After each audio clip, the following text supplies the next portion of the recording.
Hi there. I'm Coach Lily, Coach to Entrepreneurs. My name is Lily Corbally Johnson of Global Entrepreneurial Tools, LLC. Thank you for joining my YouTube channel, Life Tools by Lily. This is Financial Literacy Month, the second Wednesday of it. This was supposed to be a live YouTube video, but I still haven't figured out what software I need. But since I am a persistent person, I'm still making this happen, even if it's not live. I wanted to bring some insight to you for this month by way of a book that I've come to love, Financial Fitness. I see those eyeballs rolling. It does not have to be like that. I just wanted to embrace this month by giving you some insights of things I've learned, sometimes the hard way. What is financial literacy? It's a working knowledge of how the system works, of how money works, of what the sport is like, if you think of us as sport.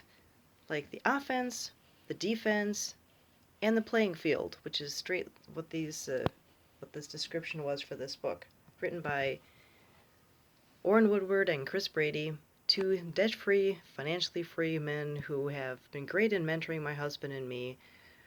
And I'm not here to promote so much the book, although it is fabulous, as I am to promote the topic and for you to give a darn about how you are managing yourself and getting forward.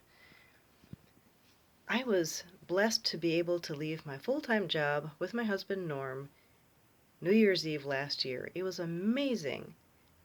I wanted to give you all hope during this COVID-19 pandemic time that there are answers, there is hope, and there are different ways to do things. Now, why did I even start reading this book? That was like 6 years ago. I was on a journey of personal development with my husband, and I came up across the books. It was a bestseller among this personal development program we were in, and still are. And I hesitated to read it. I thought, I'm doing fine. I don't want to read that. I was almost like the person who says, I don't want to go to the gym. I'm doing fine. Yeah. Turned out I wasn't doing so great. We, as a couple, weren't doing as great as we thought we could be. And unbelievable. First of all, it's a relatively easy read as far as text. I don't know if you can see that.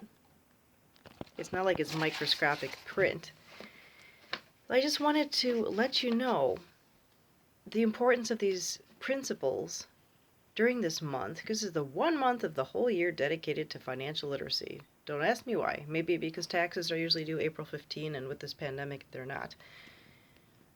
But what I'm hoping to do with these next few Wednesdays is to give you insight into what things are really happening, because turns out that a lot of people are clueless, or many have knowledge in one area but not the other. And it really is like a sport. And let's face it, if you're playing the sport incorrectly or with the wrong rules, you're going to get pegged. I'm not even that much of an athlete, and I liked the analogy. Just think that if you are on the wrong side of the field, you're going to get smacked. If you kick it into let's say it's a sport where you're kicking a ball, then you might score for the other team. It could get bad. Main takeaway I want you to know from today's quick webinar is there is hope. Things are not the way they seem as far as how people are doing. Because let's admit it, we're all in a way subconsciously comparing ourselves to others, for better, for worse. Not all the time, but a lot of the time. And we don't have to. One thing that's come of this pandemic is that the playing field, or shall we say life, has evened out somewhat. Everybody seems to be having issues financially. Everybody except for maybe the 5% who weren't in debt to begin with. I learned from this book that about 95% of the world is in debt. Now, this is not going to be a super depressing video. It's like, Joe, who wants to talk about debt? I'm talking even having a mortgage. I've been astounded by what I've learned from this book. For let's focus on the offense.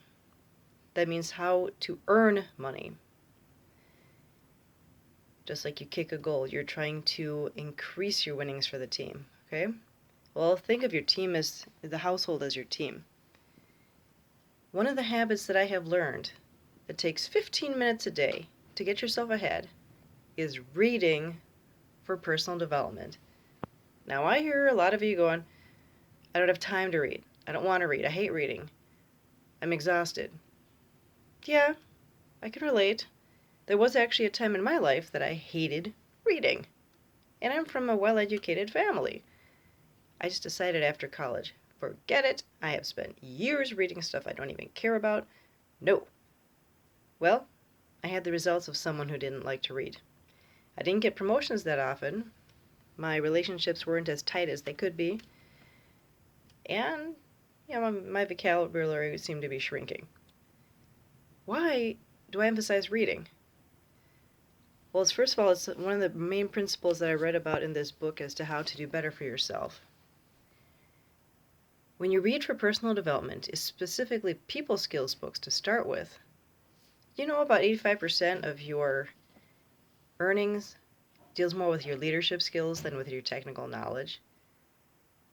I mean, think about it. Most of your success in life deals with how you relate to other people. Heck, to yourself, for starters. I'm a huge advocate of reading. And I'm actually reading now How to Win Friends and Influence People for, the third time. The titles of some of my favorite books are really horrid. But I will also be discussing later on some other Wednesdays the books that I love. I just am so impressed by what I've learned from these books, and even how to relate to people better, and to myself for starters, my husband, to everyone around me. The way we relate to others impacts our finances so much, we can't ignore that. Now, what do you do about the fact that, other than COVID-19, when we're all sequestered in our homes and our activity has been greatly cut down? Okay, when that's over, many of us go back to our same habits.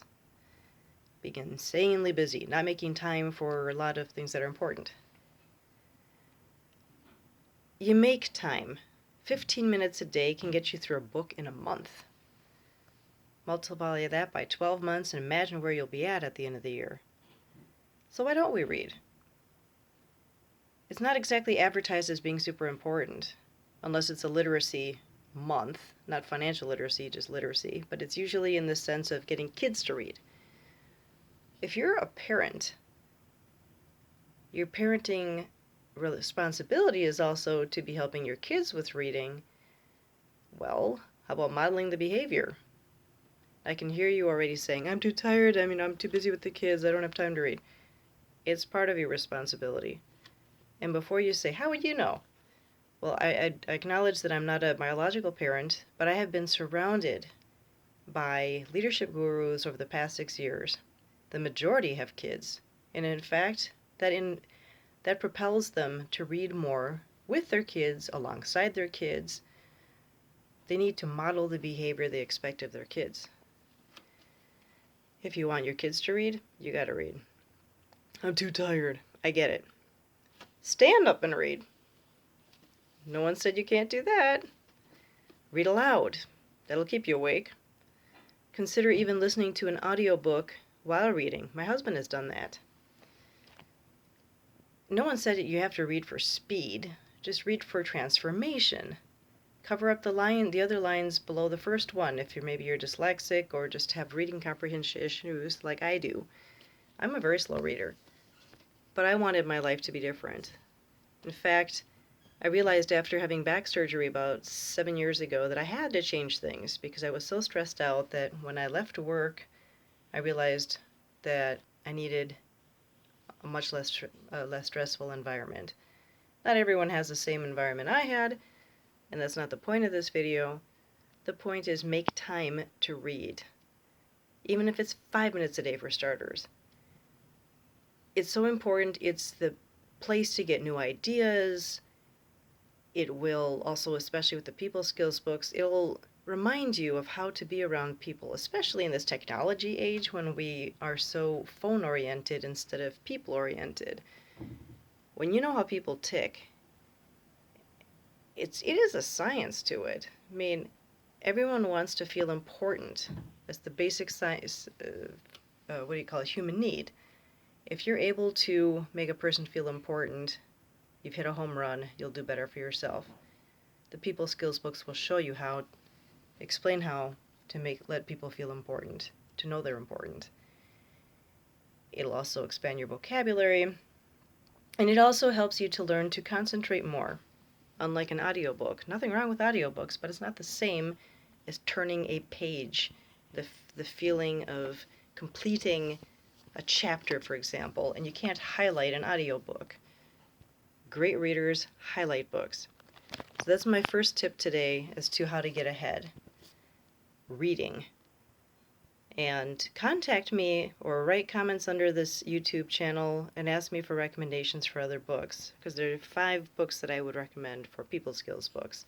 And they have helped my husband and me to get promotions and to be able to leave our full-time jobs. The other 2 ideas that I had for you for earning more are side hustles like Instacart, which I actually do now and really enjoy, where you shop for other people. Shop for food for other people. And then gold. Ask me more about that because I'm helping people save in gold. But that's just 2 ideas. If you need a daily paycheck or a weekly paycheck, I have some ideas like that. Now the defense. Yeah, it has the offense, the defense, and the playing field. Defense. Saving your money. I have realized that there are daily habits we do that rob us of our savings. Think about what you listen to on a daily basis, what you watch on a daily basis. It infiltrates your mind. Unbelievable how it impacts your mood. And even if you are not watching TV as much anymore because there's YouTube or other ways, or Netflix, think about how it's impacting your mood, your behavior. I have noticed, for example, if I'm around cranky people, that I become more cranky. Or even I was watching Modern Family. I remember years ago, I had given up TV. As it is, I watch 2 hours a week on Sunday, and it's always a positive show. But I was watching Modern Family, and I was watching a really snarly lady talking with her husband over a half-hour time. I started getting snarly. I mean, talk about subliminal. I didn't realize it impacted me so much. And a friend of ours had also mentioned in leadership circles that he had been in a coffee shop, wasn't even paying attention to the song that was playing. Half-hour later, he leaves the coffee shop, and he is singing that song. Can you imagine the impact your TV watching, your radio station listening, your YouTube or Netflix watching, what is it impacting you with? Those commercials you see make you hungry for that pizza, the billboards you read when you're driving, they make you want to stop by the gas station and get a donut. I'm projecting, of course. These are things that I would be wanting to buy. But seriously, they impact your desire. I mean, that's what they're supposed to do. But just be aware of it. Or if you're watching some shows that make you angry, and then you end up, for example, getting into a fight with a person, and maybe next morning you need to send a grovel bouquet because you got in a fight with somebody. I know they're extreme examples, but they're real. Pay close attention to what you're ingesting, mentally. Because that could be a relatively easy habit to change. And see what it does to your pocketbook. Think of how when kids watch commercials, they instantly tell you, oh, let me get that for Christmas. Not that much different for us, is it? And the other thing for the defense, for saving, I've learned that it's really important to plan ahead. It's almost redundant. Planning is for the future. You don't plan in the past. But seriously, when you're going on a road trip, for example, you can save a lot of money if you think ahead mentally. I'm going to be hungry. I'm going to need this. I'm going to, what are you going to be needing while you're on the road trip?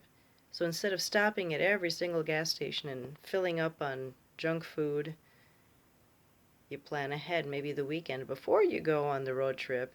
You buy some, what do I know, carrot sticks and hummus or bottles of water, which would be a lot cheaper than the gas station food.